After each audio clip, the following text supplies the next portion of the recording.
Toutes les réponses à vos questions sur le management de demain. Plus fluide, plus fun et plus frugal.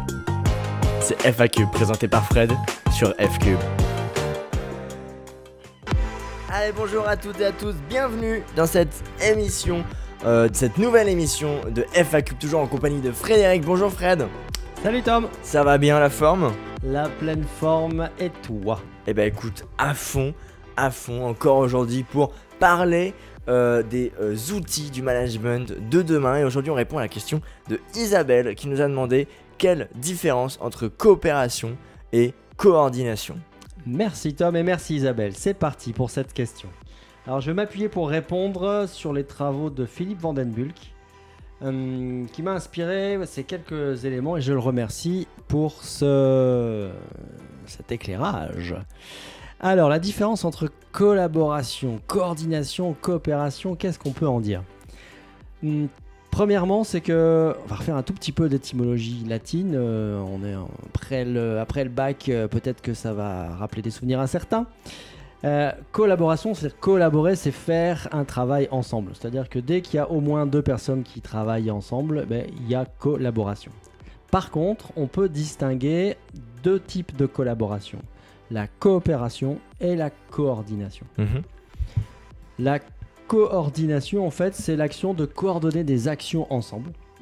C'est-à-dire que, par exemple, pour livrer un client, il faut le produire, il faut le transporter, il faut contrôler la qualité, il faut expédier la facture, etc., etc. Et il faut que tous ces actes soient coordonnés pour que ça fonctionne. C'est quelque chose de mécanique, c'est-à-dire qu'on décrit une procédure, un processus, et on fait les différentes étapes pour s'assurer que tout le monde fait la même chose et contribue au bon moment, au bon endroit sur le processus. Ça, c'est la coordination.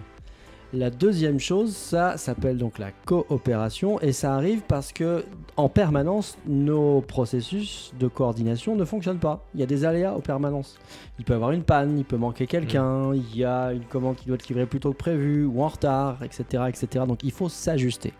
La coopération, c'est l'acte en fait de s'ajuster mutuellement entre acteurs, fournisseurs, collaborateurs, clients pour arriver à un résultat. Et cet ajustement mutuel, c'est quelque chose de vivant, d'organique, contrairement à la coordination qui est quelque chose de mécanique et décrit avant et qui demande donc du vivant. Et pour finir encore une fois avec ce petit mot d'étymologie latine, coopérer, c'est faire œuvre ensemble en fait.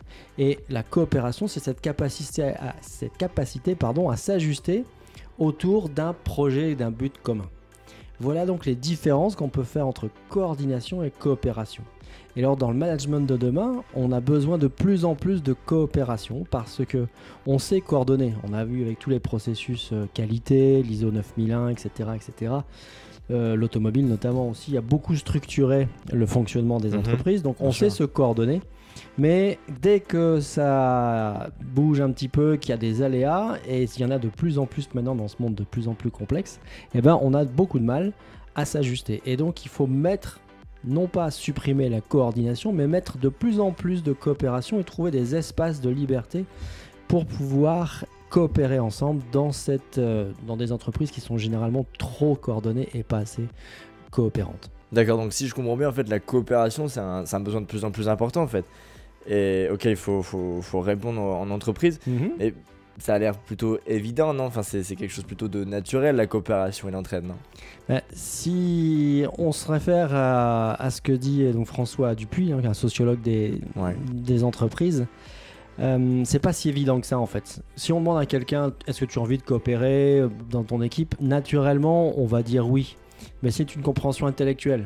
Entre se dire oui, je veux coopérer, comme là on est en train d'en parler, et le faire vraiment, il y a une marge. Et une des explications, c'est que quand on coopère, en fait, on se met en situation donc d'entraide et de dépendance mutuelle. Or, toute l'analyse des organisations en sociologie nous ont montré que on met toute notre énergie à ne pas dépendre des autres. On veut être le plus autonome possible. Donc, comment on fait ça? Du coup, ça va être quelque chose qui va être assez exigeant et pas si facile que ça de coopérer. C'est pas juste une injonction. Encore une fois, c'est ce qui arrive malheureusement souvent dans les entreprises. On dit coopérer comme on dit ayez confiance. On en parlait dans une vidéo précédente et on pense que ça y est, c'est joué. Non, ça se travaille. Ce sont des postures, des manières d'être qui sont loin d'être évidentes. D'accord, donc pour conclure, on peut peut-être retenir 3 idées. La première, ce serait que dès qu'il y a 2 personnes qui travaillent ensemble, là, il y a une collaboration, pardon, mais il y a 2 sortes de collaboration, c'est la coordination et la coopération, c'est ça? Exactement. Et retenir, c'est la deuxième idée, que coopérer, c'est dépendre de l'autre. Et D'accord. on voit bien dans l'analyse des organisations que c'est tout sauf naturel et qu'on n'aime pas dépendre des autres. Et la troisième idée que je vous propose de retenir, c'est que du coup que la coopération exige un haut niveau de régulation des organisations et des groupes de personnes, donc une régulation sociale, si on veut que ce soit efficace et que ça donne vraiment des résultats. D'accord, eh ben merci à toi, écoute, d'avoir répondu à la question d'Isabelle. On espère avoir répondu à ta question, Isabelle. On espère vous avoir aidé, vous avoir éclairé un petit peu plus sur les outils du management de demain. Et si vous aussi si vous voulez qu'on réponde à vos questions, c'est facile.